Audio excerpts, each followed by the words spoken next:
Hi folks, I'm Alan Watt and this is Cutting Through the Matrix on the 2nd of June 2019.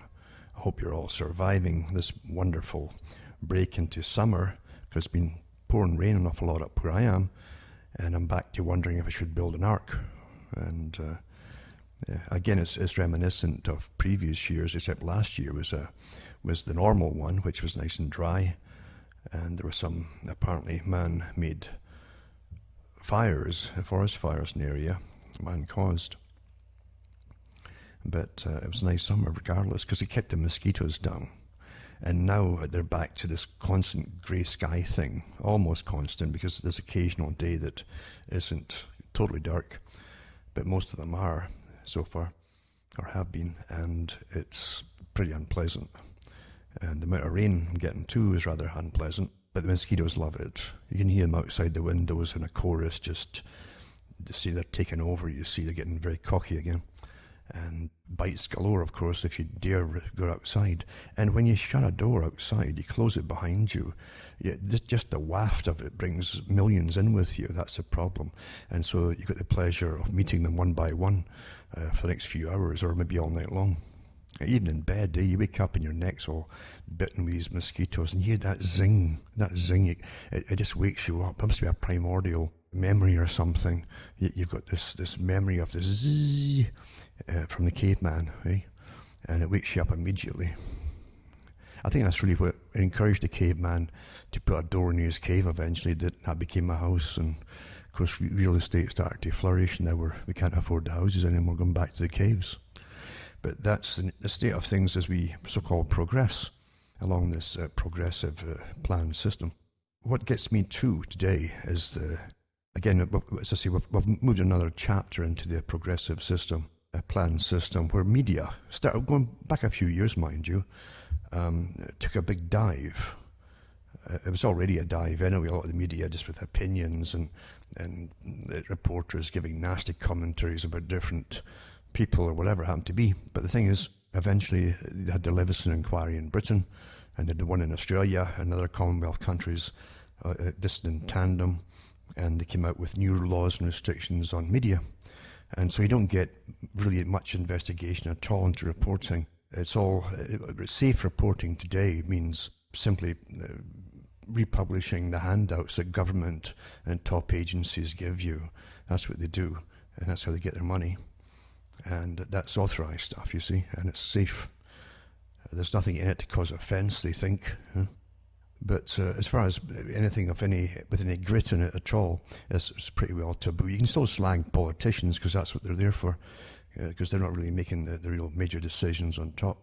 But you'll notice we're in a kind of limbo, because since the Leveson inquiry, pretty well all the news you're getting is just straight handouts from government departments, even through PR companies for governments, in fact, in different agencies too. And lots of the health things that they hand out too are simply distant ads for that. And the rest of it is photographs, like the Daily Mail, so stacks of photographs, to try and trap you, make you go ooh ah for hours on end. And that's fair enough, and if they want to, because they have to make their money somehow. But what happens to the stars, the so-called stars, actors and actresses, etc., or models, or whatever happens, that's not news. That really isn't news. News is supposed to be to do with things that affect all of us, you see. That's what it always was before. And news at one point, like the Fourth Estate, was to inform the public, like a medium between government and agencies and authority and the general public. That was supposedly what they gave themselves, the kind of title. But of course it was a con then too, because they all did the right things, and they're all looking for, in Britain especially, they were all looking for their knighthoods, etc., which is a big thing today. There's more folk from the Labour Party seeking knighthoods over the years, according to some articles out there. It's quite astonishing, really. Or is it really? Is it really? And the grovelled is really, they see that possibility of a knighthood. But that's the system in which we live today. You don't really get, you get declarations from governments. Now, Britain's been awfully good at that, with declarations, even during all the real heavy socialist era, where it's more obvious when Harold Wilson was in. And you could tune into BBC radio and listen to the Department of so-and-so in the Ministry of Agriculture has declared blah, blah, blah. and the Minister of Fisheries has declared blah, blah, blah. And they can tune into Radio Moscow, and you get this exact same format in English, because they had an English version, and you swear it was all coming from the same place. But mind you, after the so-called abandonment of the Soviet Union, you found so many of the radio hosts in Russia had been trained and enabled by the BBC, which again puts a bit of a farce in a lot of the agenda that we're given.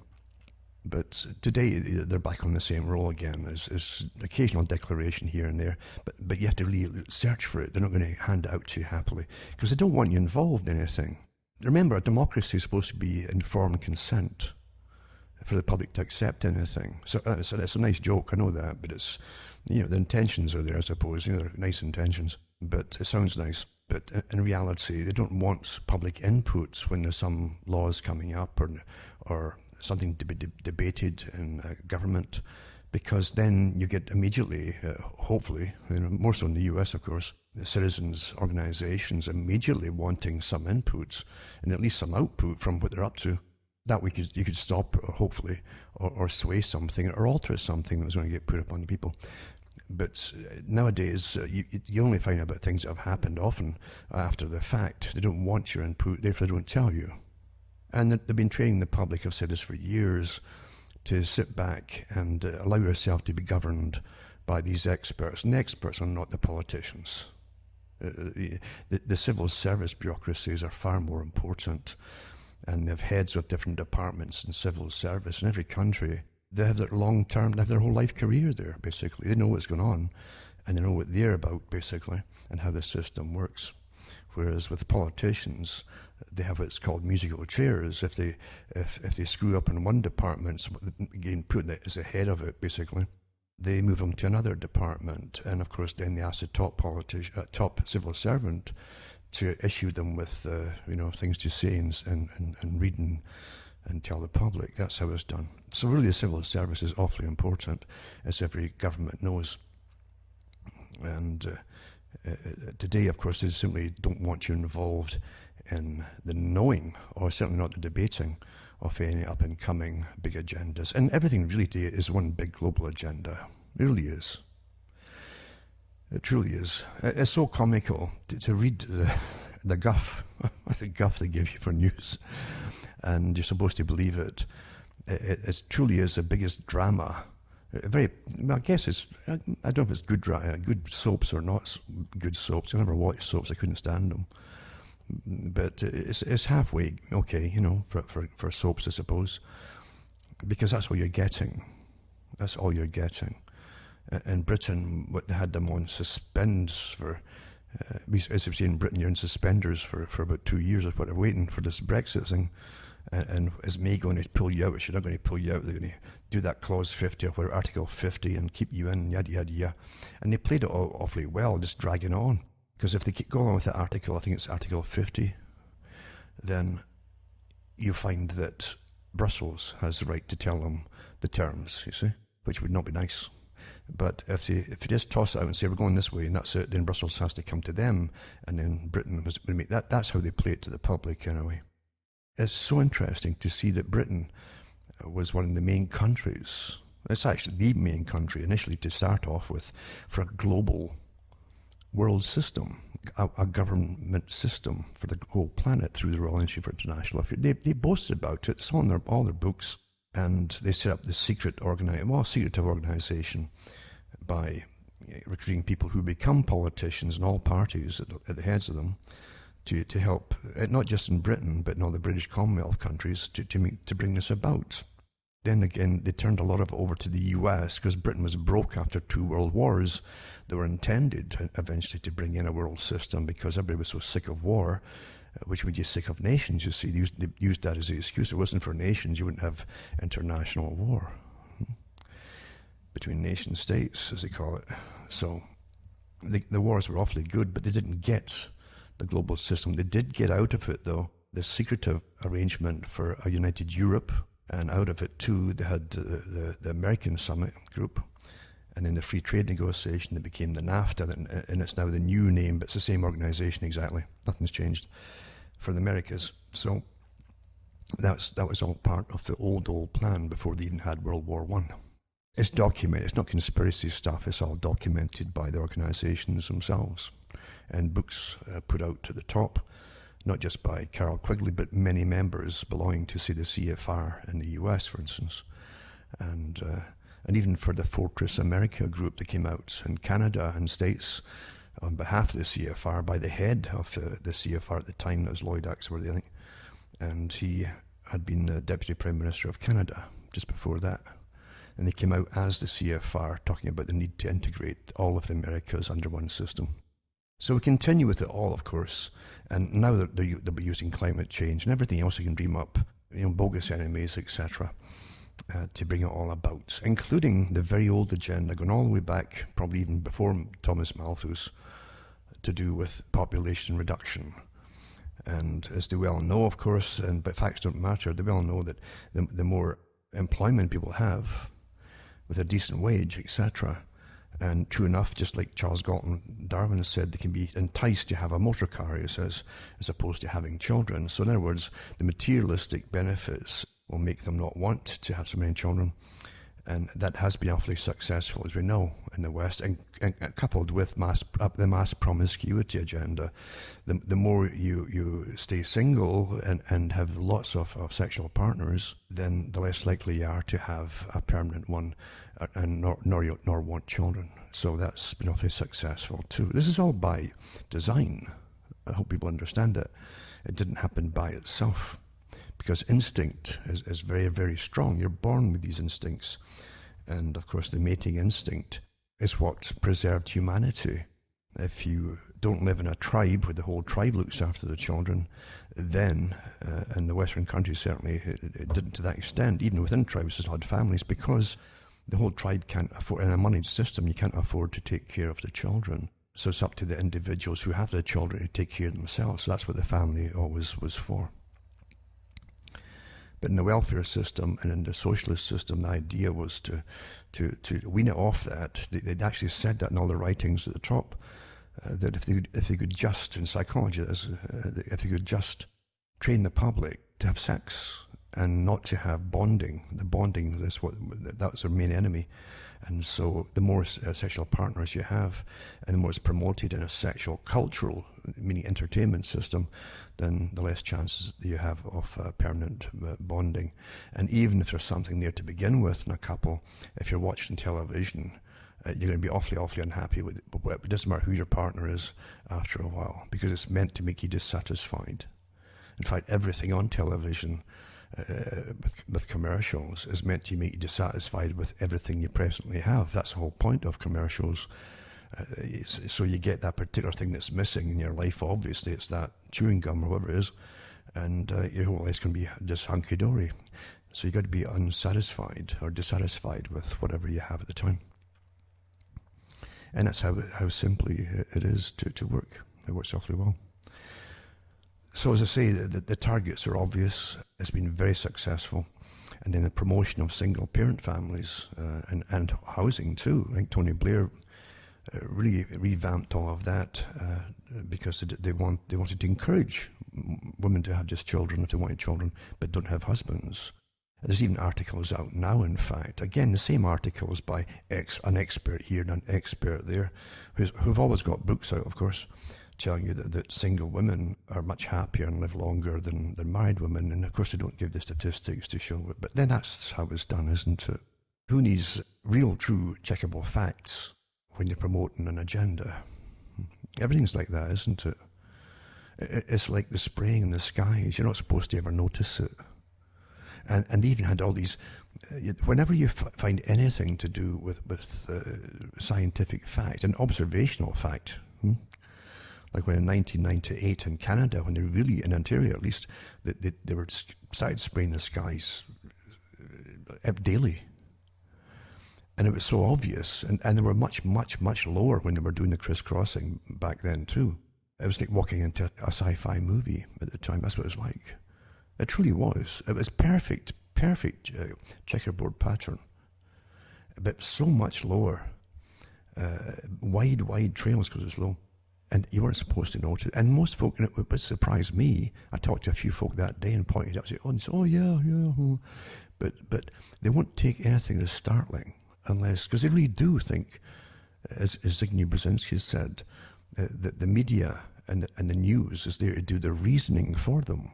And if you're not told to beware of something or to be on the alert or look out for something, then obviously it's not very important. That's how simple it is to do outrageous things in the public, and they're completely oblivious of it. They will if they would I mean, it should have freaked them all out. Something in your environment changes instantly like that. You've never seen it before. It wasn't a few trails. It was literally from horizon to horizon. These big, thick. I mean, when you put your arm up in front of you, these trails were so low. They're as thick as your forearm. As your forearm would be from your eyes.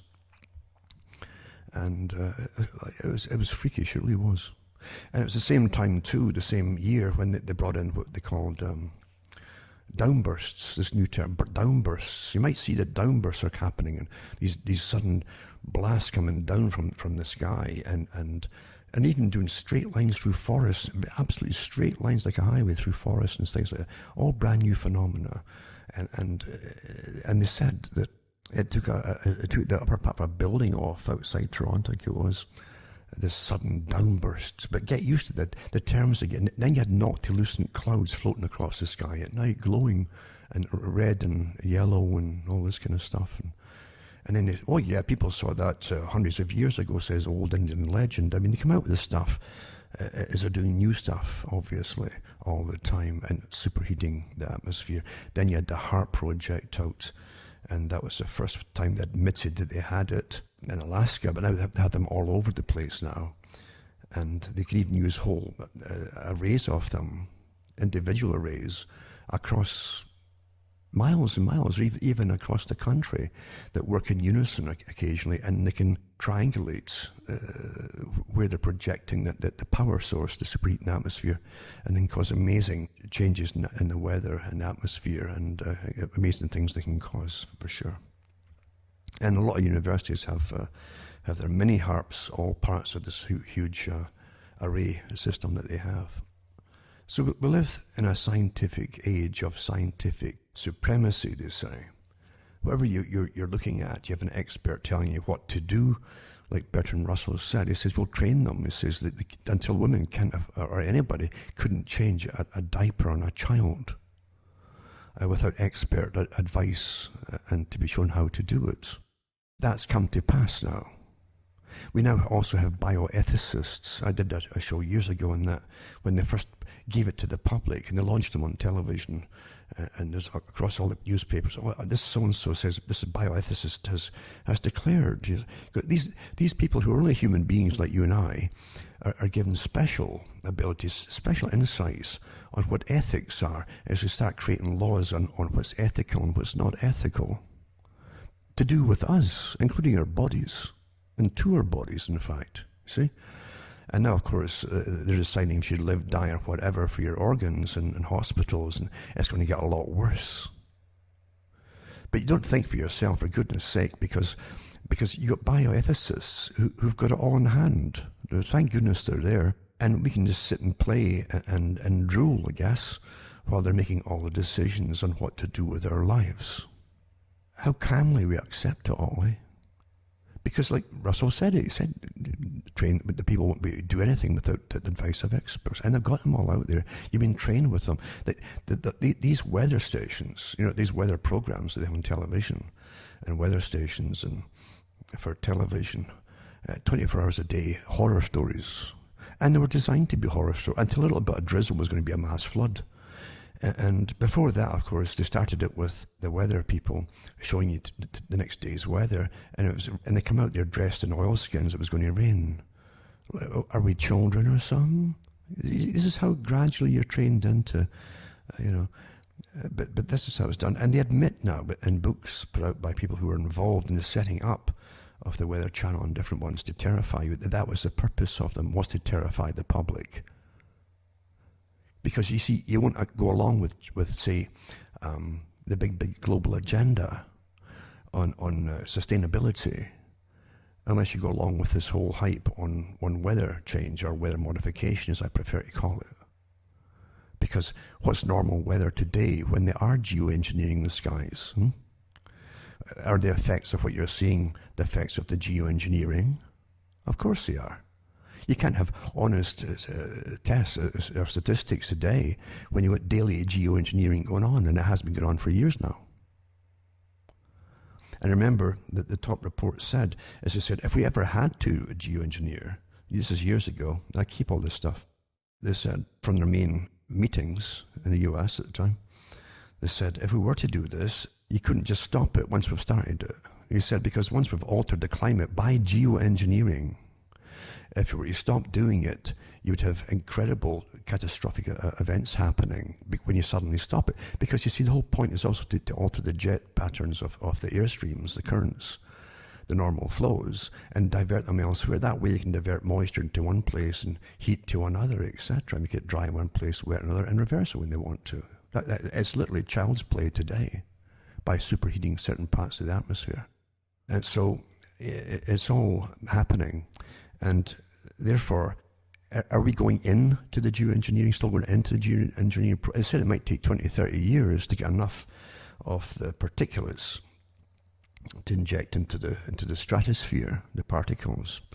It might take 20 to 30 years to get a loading dose up there that would stay there for 100 years. So are we still going into that phase, which is making the incredible things happen already? Are we coming out of it? See, they won't tell you anything because it's all secretive. You're still supposed to think that they're still debating whether to do it or not, even though they admit they have been doing it in other papers at universities. It's a sad thing in this world where people truly tout what they think is fact, that they're free in a democracy. When you're run in pretty well absolute secrecy. In fact, you're run as children. Don't frighten the children by telling them unpleasant things of what we're going to do. They might not like it, so they might stop us by protesting. So just don't tell them anything. And that's what it is. Meanwhile, you can get the bust dimensions of some movie star every day there, and you probably see the bust, in fact. But the fact that this is not news. The real news you're not going to get. And what you are getting is a kind of downplayed version of what they're already doing. It's sad but true, isn't it? We know this. We know this. And then you go into, and how quick people forget things too. You're so overloaded with data and bits and bytes and dribbles every day from all sources, and you won't remember much of it at all. That's why they overload you with it, especially the 99% of it is irrelevant data. It truly is irrelevant. And the stuff that you should remember, or you'd hopefully remember, is put across in all this stuff, like a needle in a haystack, so that you pretty well have been legally informed, but you won't remember consciously. Or if you do, you say, oh yeah, I kind of vaguely remember. And that's how it's done. So the pretense of democracy can be kept going along.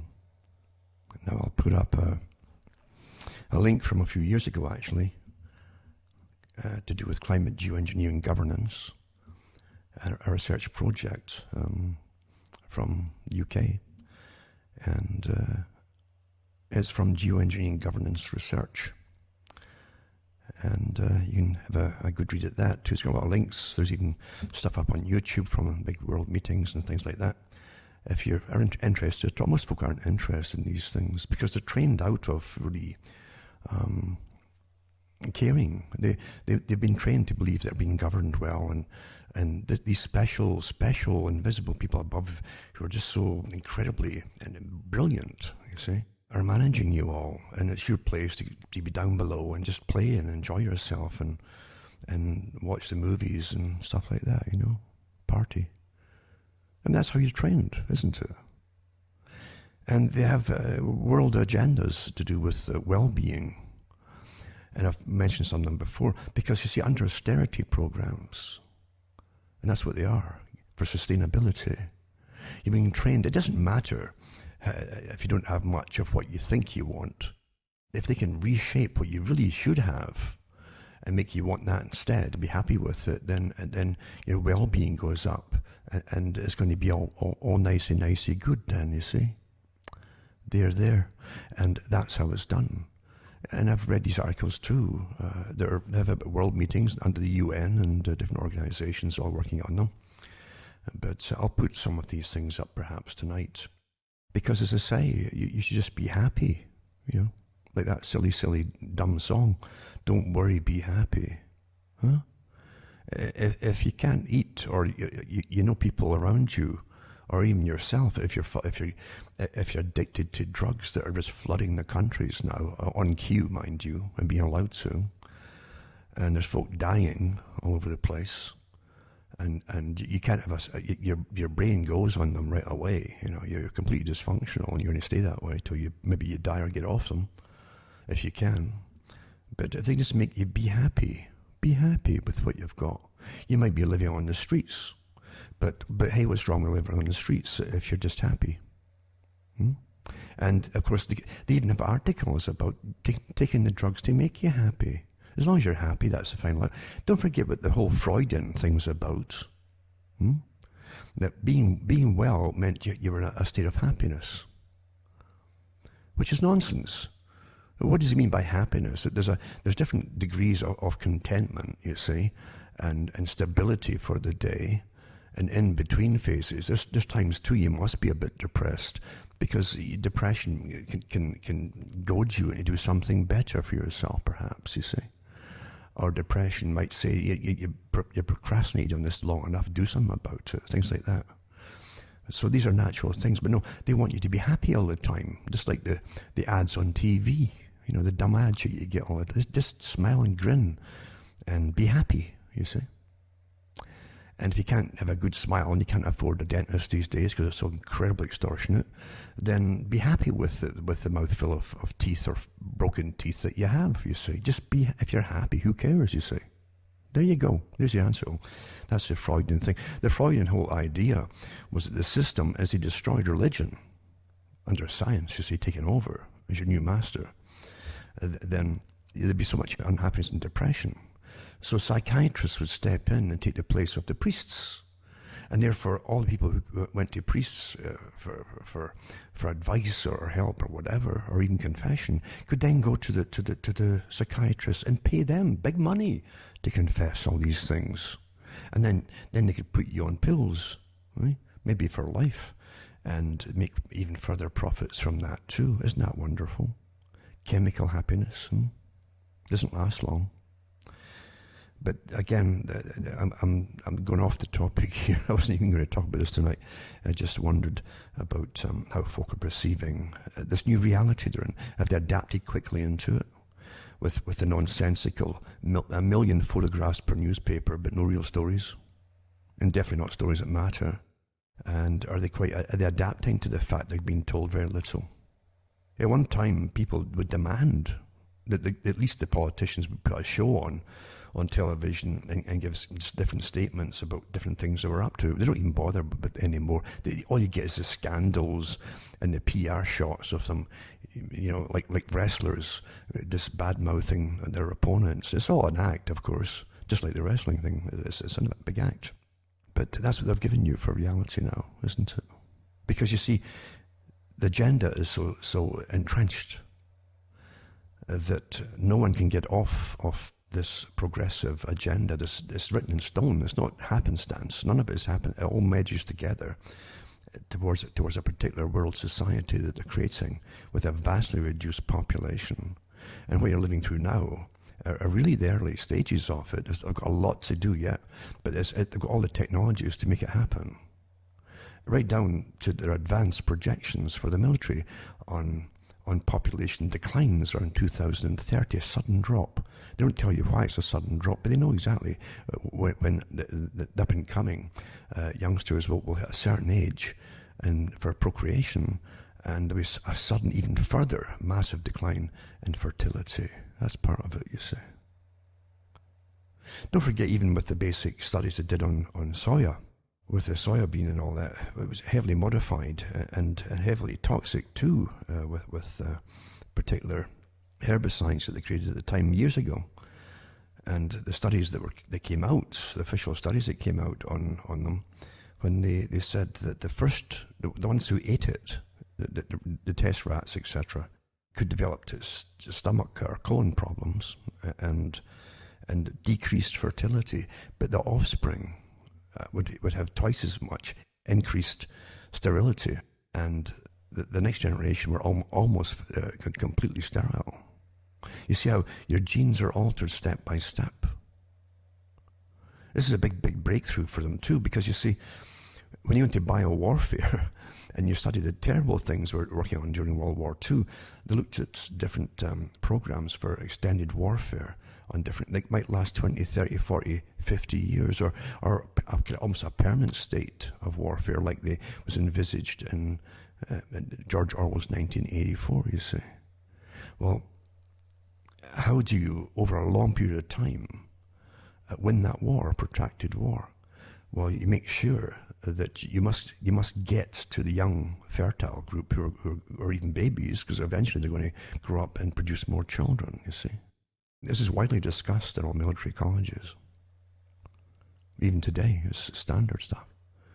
And some of the conflicts in Arabian countries or Arab countries, that you'll see lots of documentation on how to bring them down over a long period of time by using different techniques. Of course, they don't tell you all the techniques you're going to use, because they probably will be using them on us all, actually.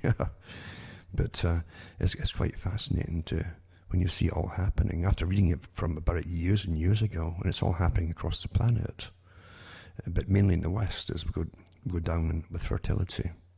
Whenever you see things like that, and you get all the different, it's multifactorial. You've got plastics, of course. They made it popular to drink bottled water. Why do you think that was? Until you hardly see an ad or even things in movies without the main characters drinking from bottled water with this soft plastic, the worst kind you can get, for bisphenols,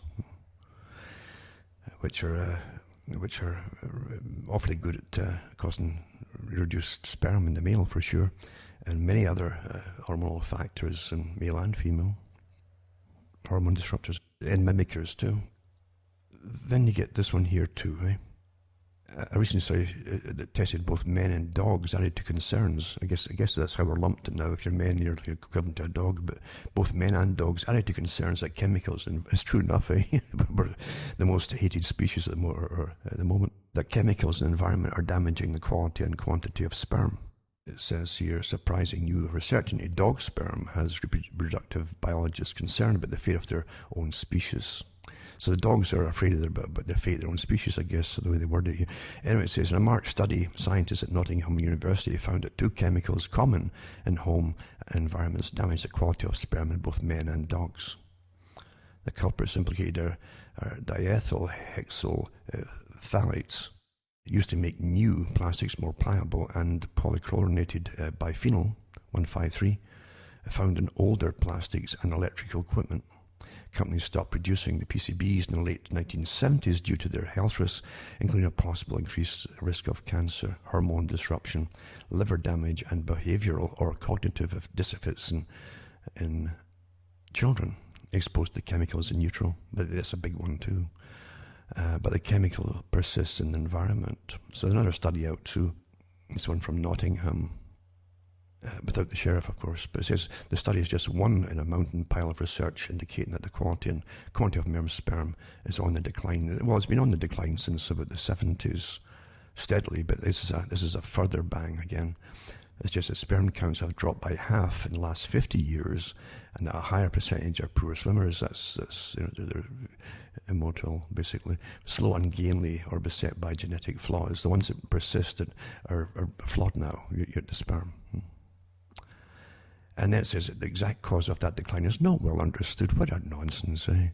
All these things happened after world meetings. There was a world meeting, remember, basically during the end of World War II.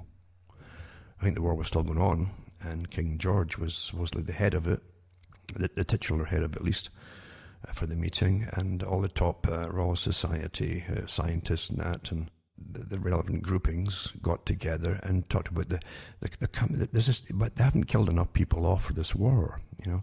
So, especially eligible young men, And therefore, they'd have to do something about a future population explosion, etc., etc. So they came up with that idea, even the psychological stuff too, and repetition. Oh my God, the baby boomers, like a curse on the planet. Baby boomers. They've never had people having babies before.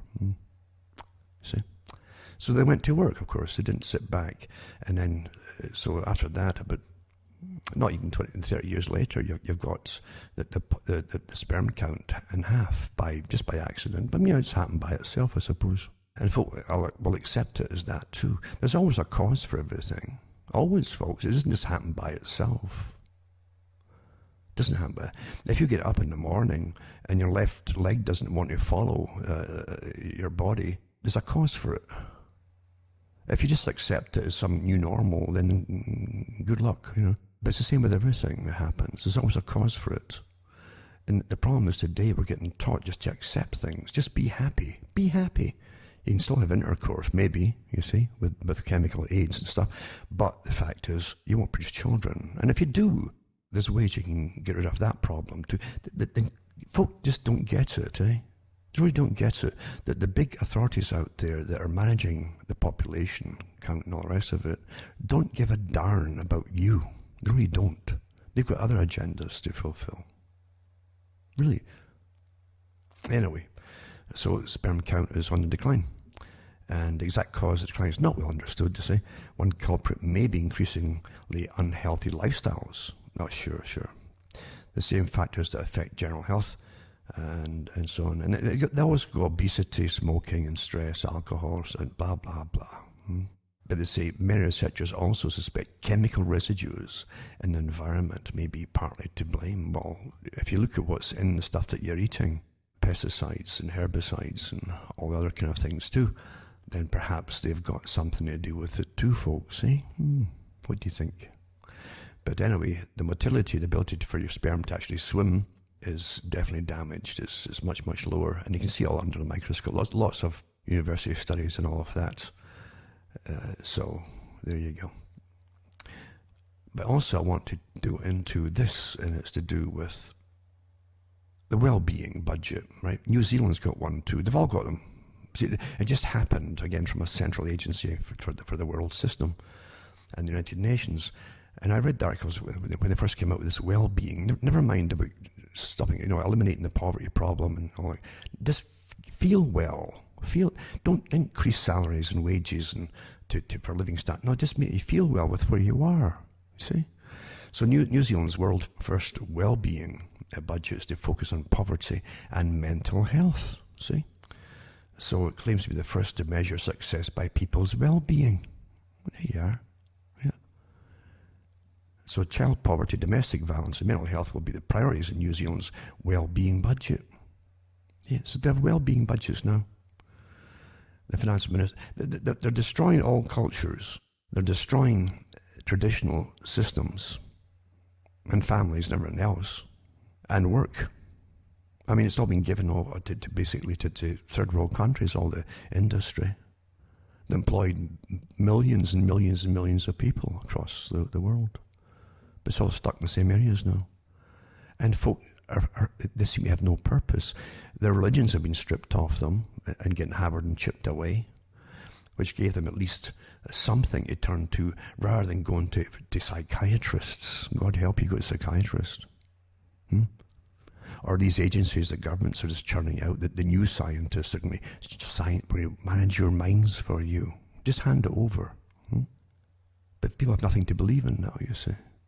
As I say, if you want, how can you go to humanity for help when it's humanity at the top, the strata of scientific tyranny that's destroying you all, and bureaucracy and politics?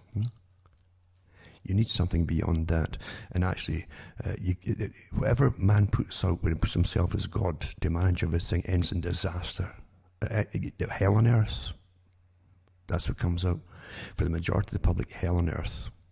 Absolutely.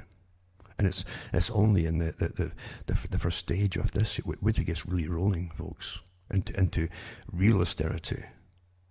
And another one too is personal well-being. Rather than economic growth, should be the primary aim of government spending. They tax everything off you, and they got the cheek to turn, not give you anything back for it, just come back and say, just be happy with your state of living, eh? Well, they can be happy, these politicians and so on, because they're all living off of us, and they live awfully. These servants live way above the masters, don't they? Topsy-turvy world. Another article, too, the essence of evil, sex with children has become big business in America.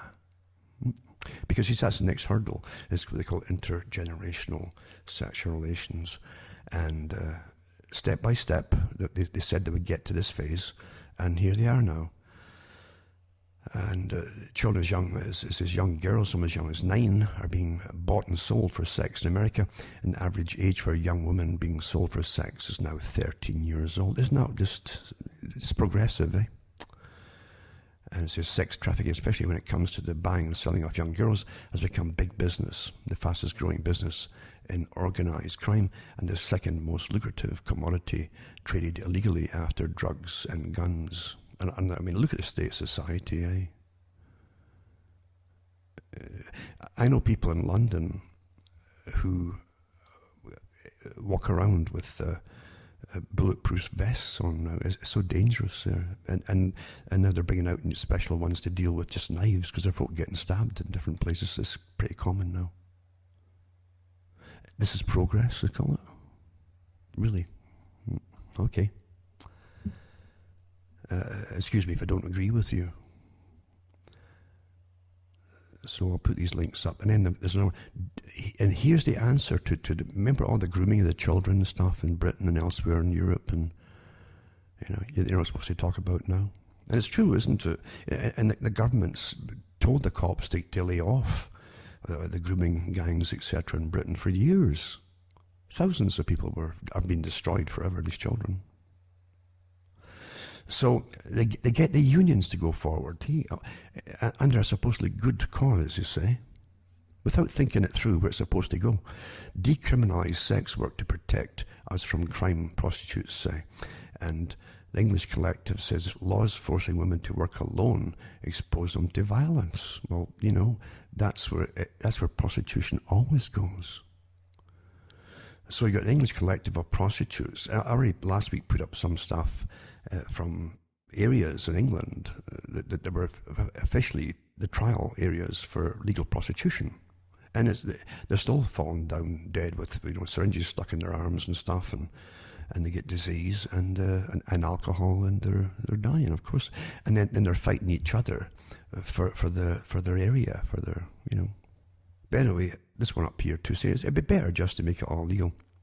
Then all those really amazing. You see what's going to go. If they make it legal, and the next step is let's legalise young children, right? From the previous article, let's just legalise that and make children that are precocious, and they know what it's all about, and make it legal for them to have sex too. And then they have government pimps managing them. See, why not? If your government's already the pimp or your drug pusher, your government now, then why not just? Do you understand what's happening here?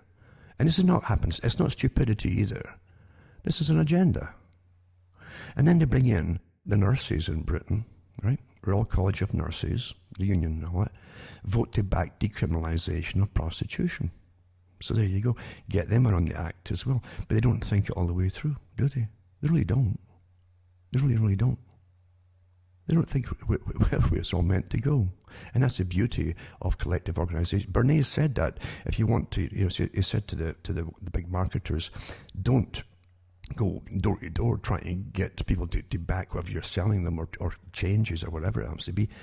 Go to the heads of organisations, including ministers and priests or whatever, and get them on board with you. And we saw all that happening. It happens all the time. They're all on board with the green agenda and the eco this and eco that, and before you know it, they're all pushing for having less children. It is beautiful how it works, isn't it? Bring your flocks to us, you see. So here's the College of Nurses, and they really don't see where it's going to go. It's already hell, but it's going to be a worse hell once you legalise all this stuff. And then you get all the real grooming gangs in action and stuff, and they'll get their licenses to operate, and there you go. And prostitution is seen as a leisure activity, tackling Spain's sex traffickers. There you go. Big business, etc. In this day and age, are you surprised as big business? It's astonishing. And last week too, I mentioned about the things that are happening now with organs, and being an organ donor, and how really it's amazing business. It's amazing, and how they can con everybody into getting their organs, and the dangers of all this, where it's all meant to go, of course. And will you even get treated in the hospital, or are they going to bring you back into on your feet and get you walking, or are you more lucrative to them for your body parts? You better start thinking about it. Don't think for a second that this won't happen. I mean, corruption doesn't stop at the street level. It's worse way above that. Look at your governments.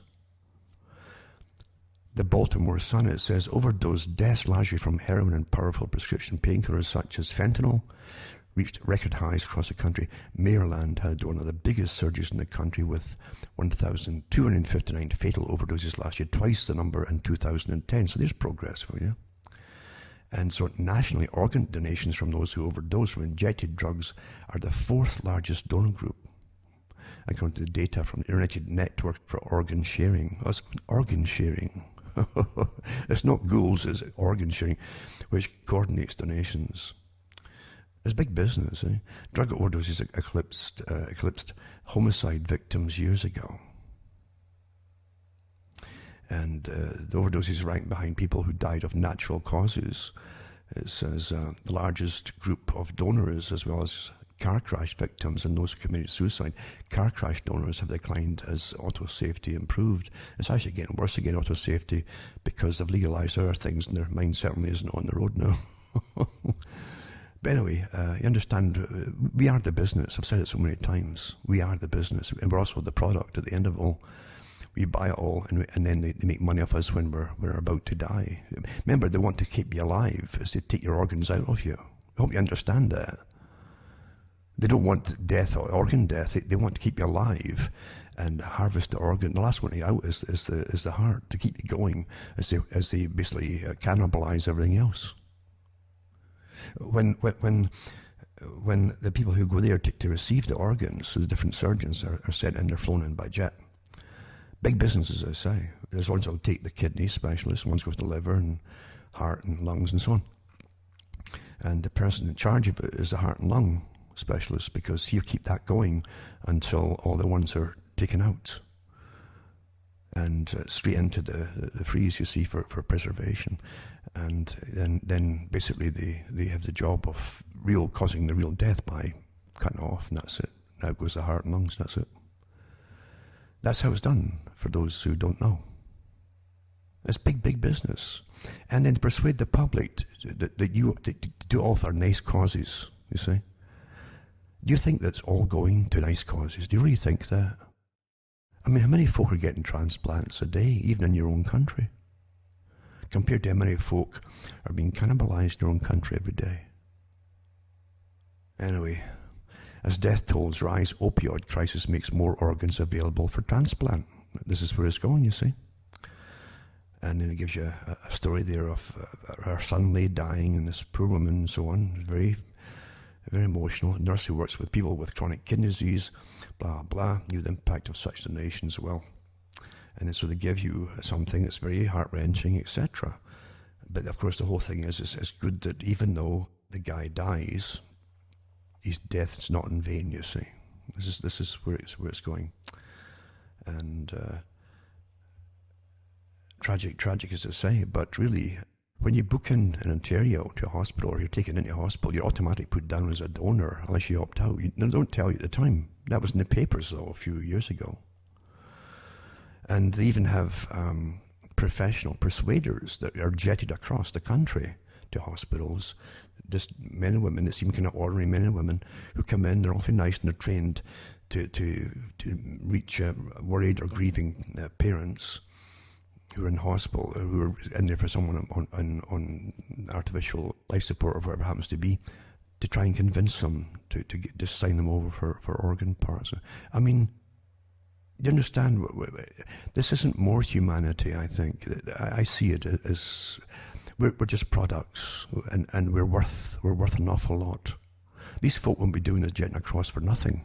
Persuading folk, remember, they're getting paid awfully well.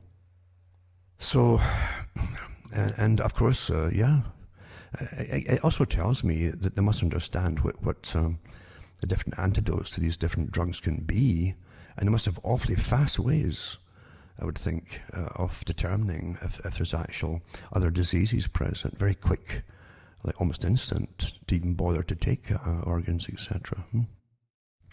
If they're taking them from, say, car accidents and so on.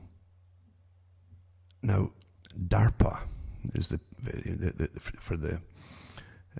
that's the big testing and research organizations. The ARPA, but they call it just ARPA, that's the part that gave you the computer they developed during the Cold War, supposedly to interact with the Soviet system. So they had their war games going on through computers back then. And then they gave us the computer to get us all onto it, because the agenda was to literally alter the world and spy on all of us and manage and control all of us, of course. And it was DARPA. And it says the U.S. Department of Defense is close to expanding its Leisure Future Warfare and Technology Agency called DARPA by combining it with the Pentagon office in charge of adapting existing weapons to new uses. And people familiar with the plans said, so the Defense Advanced Research Projects Agency, that's the name of it, you see the full name, would absorb the Strategic Capabilities Offices and centralize more research units under the Pentagon's Chief Technology Officer, Michael Griffin. Now, in the past, they put a wonderful story. We created a chip that can implant in paraplegics, and they can actually type on a computer, which is just with their thought. So, see, you understand that this warfare outfit puts all these wonderful things out to help people, because you know that the peacekeepers today are warriors, dressed like warriors, have always been with grenades and weapons and so on, right? But they become peacekeepers. And DARPA, this wonderful organization, the Defense Advanced Research Projects Agency, they give you all the advanced warfare stuff, is there to help paraplegics and stuff. And you see, you've got it all wrong. You keep thinking bad things. You must be paranoid, thinking they're there to actually do warfare kind of stuff on the world, Get with the program here. So the combination would end an experiment with SEO that began as an attempt to adapt to future threats quickly with less bureaucracy. It says here. Then they give. So, anyways, it says all of SEO's the part there. $1.3 billion 2020 budget requests were transferred to DARPA, and DARPA would gain control over 37% more funding on top of its 2020 funding request of $3.5 billion. It's charged with developing unexpected and game-changing capabilities to counter emerging threats. And it's looked into projects like swarming small drones and transforming the Raytheon co-made Standard Missile 6, a defensive weapon, into an offensive weapon. Wow. There you go. You can imagine that when you've got all these folk who've got the chips, because they want to give you chips for everything, and tell you how to make it so wonderful to have chips in you. So eventually you won't get medicine as such, you'll get a medical chip implant that will fix everything for you, you see. And you can imagine it one night you're all lying in bed, this is a horror movie, maybe make a horror movie, you're all lying in bed, and then DARPA activates the chip, and then millions of folk from across the country just get up in the middle of the night from their sleep there and work like zombies, you see. Chipped zombies. You could do stacks of movies on that, because they've done it on everything else, haven't they? Anyway, I'll put this article up too, and then this one here. DARPA wants to wirelessly connect human brains to machines, allowing soldiers to fully control weapon systems and view things remotely like a three-eyed raven. Wow. Or feel stuff remotely. It says it's a stuff science fiction, but scientists have already made some advances in the field. The first human neuroprosthetic devices appeared in the mid-1990s. That's when they put out the PR stuff on the chips, allowing patients to truly control artificial limbs, but those required surgical interventions. More experiments during the early 2010s showed that scientists could reconstruct people's vision into digital video, but that's far from being real time. And most recently, scientists at Carnegie Mellon University have figured out how to connect two brains using a machine to transfer information wirelessly. So two heads are better than one, see. They want to help you, understand. And it gives you a different universities are in the programs. They always use our tax money for everything, don't they? This article here is pretty good. It's about UN hysteria linking climate change and species extinction mindlessly parroted by the media. A little history of it, but a lot of it I read years ago on other websites to do with their predictions to terrify the public, including the quotes from the leaders of these different ecological organizations and NGOs and heads of them at the United Nations too, when they admitted blatantly, we always give them scary scenarios to terrify them, otherwise they won't listen to us, you see. And they're still doing it, of course. So it's truly said that UN reports on the climate extinctions are printed throughout the media to push the agenda and scare the public, especially the children, with no questions asked and no attempt to verify information and reports. So this article here goes into you always say 1 million species are threatened with extinction because of the humans. And then Intergovernmental Science Policy Platform on Biodiversity and Ecosystem Services, a United Nations committee whose report was written by 145 experts, experts from 50 countries, talking about tens of thousands are already dead, blah, blah, blah. And they give you the numbers from like decades ago. And none of us should be here by now. Because even in the 90s, they said we wouldn't hit 2000. Actually, they said we wouldn't hit 1990 initially. We'd all starved to death, you see. And here we all are. And all the other scary scenarios too. And they're still at it. And then Prince Charles came out years ago and said, we've got 100 and odd days to live if we don't change it right now, you see, the way we live. And of course that came and went, and the royalty's still getting married and having children and so on. It says UN predicts disaster if global warming is not checked. 1989, senior UN environment official says entire nations could be wiped off the face of the earth by rising sea levels. That's why I bought a snorkel. A big long snorkel, just in case. If the global warming trend is not reversed by the year 2000, coastal flooding, crop failures, eco-refugees would happen, blah, blah, blah. That was from the United Nations Environmental Programme. Terrifying scenarios, eh? And then they said that there are 3 trillion trees on the earth. Yeah, but they're disappearing fast. It's interesting, they keep giving you different studies, but obviously they've got people going around counting them all, eh? A study led by the Yale University researchers found that there are over 3 trillion trees on Earth, but they're disappearing at an alarming rate. It found there are around 3.04 trillion trees on Earth, or around 422 for each person on the planet. The number is a huge increase in the previous global estimate, which was just over 400 billion trees, see? And that's, they played that one up before too. There's 400 billion trees on the planet, now it's 3 trillion. It's getting more than few, rather than fewer. So we've been told that humans and CO2 are killing oceans, so now they only estimate there are 3.5 trillion left. That's what they're saying, right? That seems to be an odd definition of dying. I'd say so. There you are. And how many fish live in the ocean? According to the best estimates of the scientists, it gives you 3.5 trillion fish currently living in the ocean. I guess I've got someone to go around counting them all.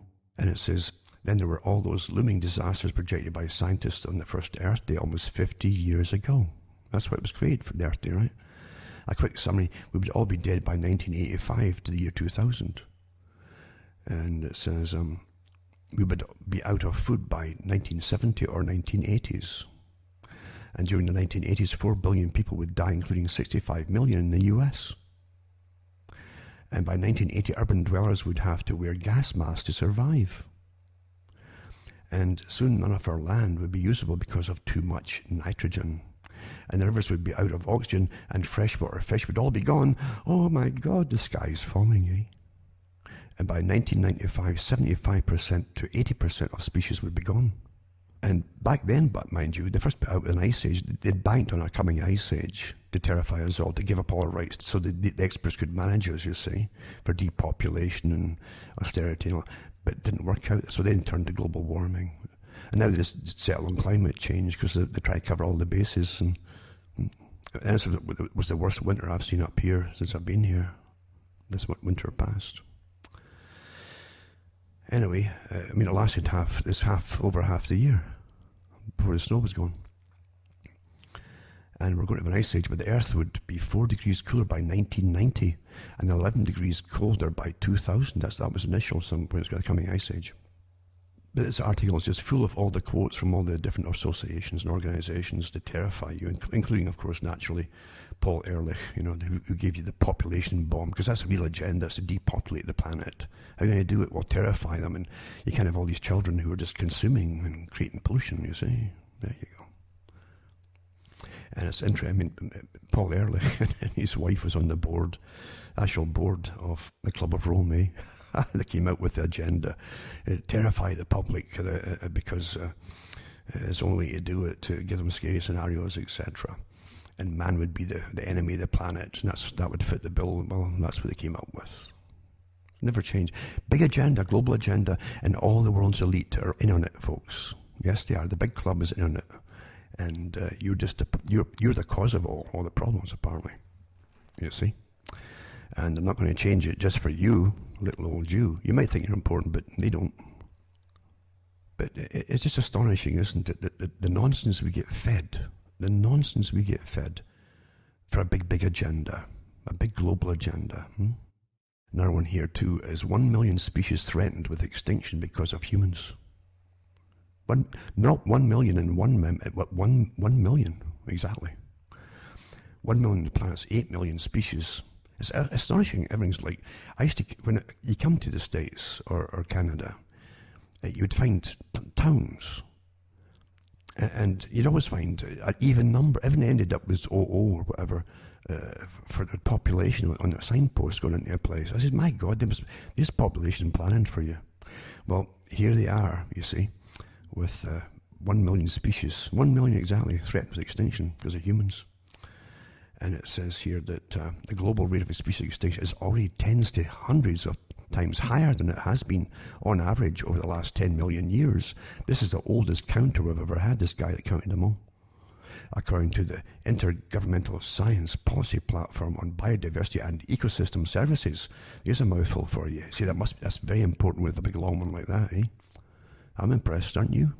A UN committee whose report was written by 145 experts from 50 countries. There you go.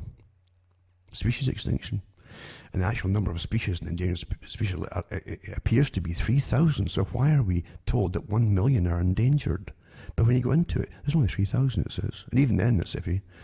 So endangered species, once they're gone, there's no bringing them back. Currently, more than 3,000 species of animals are considered endangered in the United States. Well, what happened to that 1 million, eh? What is it here? You see what I'm saying? And their own policies, they tell you one thing, but you go into it to go and look, it's only 3,000. And even that's iffy. It says the US, the Endangered Species Act was passed in 1973 to help with conservation efforts, but there are now 3 times as many endangered species as there were just 10 years ago.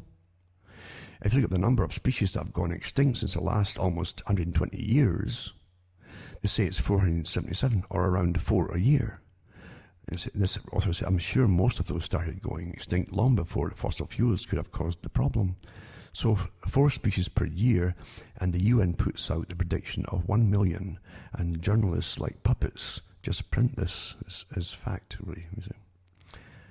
It says 10 animals that have gone extinct in the last 100 years. Nearly 500 species have gone extinct during the last century, and in most cases we humans are to blame. According to a 2050 study by the National Autonomous University called UNAM, it says 477 species have disappeared since 1900 due to degradation and destruction of their natural habitats. The researchers said it was the largest mass extinction of species in history. In 1989, the UN predicted disaster, and we only had 10 years left to fix the problem. They were 100% wrong, but journalists and other Democrats pushing the agenda, it's also Republicans, they're all on board with it, take trillions away from the public, and they don't care. And of course the money goes elsewhere. Eh? And then UN predicts disaster if global warming is not checked. And that was June 29, 1989. A senior UN environmental official says entire nations could be wiped off the face of the earth by rising sea levels if the global warming trend is not reversed by the year 2000. And coastal flooding, crop failures, the same stuff they just keep recycling, you see. And eco-refugees would be caused, and threatening political chaos, and said Noel Brown, director of the New York office, blah, blah, blah. So that's what they hope to do and actually Rockefeller's also had articles out on the eco-refugees could happen, but they changed their minds eventually and say it's better just to have economic refugees, as they call it today, just mass migration to where the best money is, basically, even if they can't get work for the folk there. It says governments have a 10-year window of opportunity to solve the greenhouse effect before it goes beyond human control, as they spray the skies and cause global dimming, according to all the satellite organizations and NASA, etc. Global dimming, they say, spraying away. And they talk about greenhouse gas. Most of the greenhouse gas, they call it, is actually water moisture. And the carbon dioxide is a 0.0000 something. It's a trace gas. But that doesn't, facts don't matter, eh? Then Yale University estimated there were 3 trillion trees on the earth. There you go. And previous estimates are 400 billion. So, there you go. And how many fish in the ocean? Again, I've done that one already. And we're out of food either by 1970s or 1980s. Oh, there you go. So it's 18 spectacularly wrong apocalyptic predictions made around the time of the first Earth Day in 1970. Expect more this year. And that's what they do every year. They actually say that they get together to give you scary scenarios. There you go. Facts don't matter, you see. It's only if you believe what they're telling you to create. You see, you won't budge. One of my talks in the 90s is I said it's like we're like cattle. They talk about we're cattle, you see, to them. And if we're content in a field with grass, we graze. We like to graze, and why not, you know? And there's your pals around about you all grazing at the same time, and you're quite content. But you see, to get change going, or even to get you moved in a field, they've got to stir you up to get you moving. It's not quite easy, so they got to scare you. It's easy to scare you. Like you see the cowboy and westerns, and they start shooting the guns in the air and hollering and so on, and trying to stampede them to get them moving. And they say that with all the courses on human behaviour, if you can get them terrified and hysterical, you get them moving in fear, and don't let them stop and relax. If they stop and relax and start chewing the cud again, like the cattle, then you do it all over again. But once you've got them moving, don't give them a break. Just keep them moving, keep them terrified. And this is the agenda towards planned change, step by step by step by step, over so many years. And it's all still happening yet. It's worked awfully well. I mean, repetition is astonishing how well it works, isn't it? Repetition. And the folk just go on and on with it from 1,000 sources until they start spouting it themselves automatically. It's all understood in psychology, of course. But that's the world in which we live, eh? And all the stuff I mentioned tonight it was nowhere about where I was going to talk about at all. But it just came out that way because I realised that the stuff I was going to talk about would probably take me a couple of hours anyway, as I was prattling on there about the scary scenarios. But that's how we're managed, folks, and most folk haven't got a clue, because do you realise the basic cases we would be if you were trained at an early age into reality that the people above you are not there to help you at all. It's like a horror movie when committee after, like a whole pyramid of committees above you in organisations managing your brain and managing what they want you to believe in all the thousands of topics, and programming you to make sure that you go along with all. So in other words, these people are not superior to you. They're not benefactors. They're a scientific tyranny, exactly as Lord Bertrand Russell said they would bring in. And he wrote that in his own book in the 1940s, I believe. He said that there will always be a tyranny. He says we can bring in a tyranny. And at that time he was talking about, you had the Nazis of Germany in World War II that affected naturally everybody. And before that, and during the World War II and afterwards, it never stopped, was communism, the Soviet communism, of course, and the Soviet bloc countries that came out of it. And then the Cold War, of course, that came out afterwards too. But they saw these mass movements, and they were really encouraged of how the Soviets, for instance, could manage many countries within the Soviet bloc and make them obedient. Mind you, they used terror techniques and everything else too, to create a new type of humanity, an obedient society, with as less kickback as possible. It was all big experiments, you see. And then they blended the two together. And everything was learned during the Soviet techniques were used today. They blended the two systems together. And that's what the Rees Commission came out with back in the 1950s in the United States by Dodds, Norman Dodds. The Rees Commission came out with all of that. They said they'd blend eventually seamlessly the Soviet system with the Western system, blend the two together, and that would be the new system. Well, that's where we are, folks. If you haven't figured it out, that's what happened. And that's, of course, was what the foundations that were owned by the big, well, even I mean, for instance, the Rockefellers, remember, too, and the clique they belong to own the banks, which are the U.S. Treasury, the actual banks themselves, Banks of America. And they own the top industries too, was to grab all the big industries that folk would need to live in, which they did, and then create the big foundations and manage all the NGOs and education. You got a unified, a universal education or indoctrination, you should really call it, for an obedient global citizen, and that's what you got that too. Doesn't mean that it's factual, that what they teach you to believe is facts. It's only important that you believe it's a fact when you're brainwashed with it, because they're looking at you to see if it's worked on you or not. And if it's not worked on you, they're going to pull you in and tweak a few screws in your brain there to make sure it works properly. And properly to them means your indoctrination is moving and running you. They always talked about re-education camps in Soviet or communist countries. They still have them in communist countries, and they're very, very real, to bring you in, to make sure that you'll say the things you're supposed to say, and you will not say the things that you're not supposed to say. We have it here now, as you're being trained and trained and trained, and on the use of vocabulary and certain words, which are going to be taboo. And then the words which are taboo then lead to topics that are taboo, until they gradually thin out all the things that are maybe obvious to you, as they introduce new things that are going to upset you, and then that'll be taboo as well. That's how it's managed. That's real neuroscience and psychology and behaviorism in action. You're a specimen of it today, folks. So for those who don't get freaked out with scary scenarios, and who understand it all, and who have kept their brains above water with big snorkel poles in case it gets flooding, I'm Alan Watt from Ontario, Canada, and it's good night. So may your God or your gods go with you.